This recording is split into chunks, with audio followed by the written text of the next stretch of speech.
This is the Snook Farm north of Frederick, Maryland, south of Claremont, off of Highway 15, just on a day trip today. Wanted to just talk a little bit about a philosophical idea. When you're born, you don't get to choose what you're born into or what you're born as, because you don't exist until you're born, or until you're conceived, that is. So that's not possible to choose to privilege or avoid hardship in birth circumstances or ability or disability or anything else. You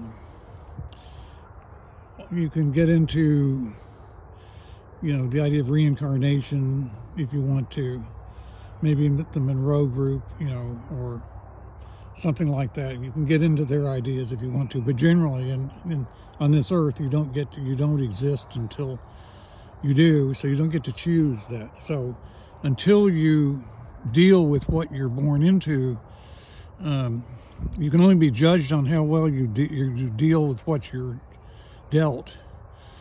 And if you don't deal well with it, or if your life comes to an end, you have, the Christian faith says what you have is grace, which you either accept or you don't, and that's it. So it sounds very harsh. Once you are able to move into live in a liberal culture with rule of law and have the normal ideas of rule of law, which are not always absolute and which are not always give you as much freedom as you want, as we know, then it changes.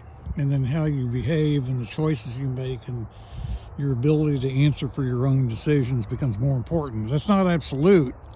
And we seem to be having a culture war over the personal autonomy or agency of individualism, because that doesn't work very well for a lot of people. A lot of people would really find living in an authoritarian society where it's either Marxist, or where your share in life is, your place in life is religiously determined, kind of like what's Russia becoming. Now, find that a lot easier to deal with and a lot more meaningful. There's more being written about that. If I were put in that position, I don't think I'd want to be around, and wouldn't even want to be buried, frankly. It may not be a very nice thing to say, but I just wanted to say that today for the record, and I'll be talking about it more later. Again, this is the Snook Farm in north of Frederick.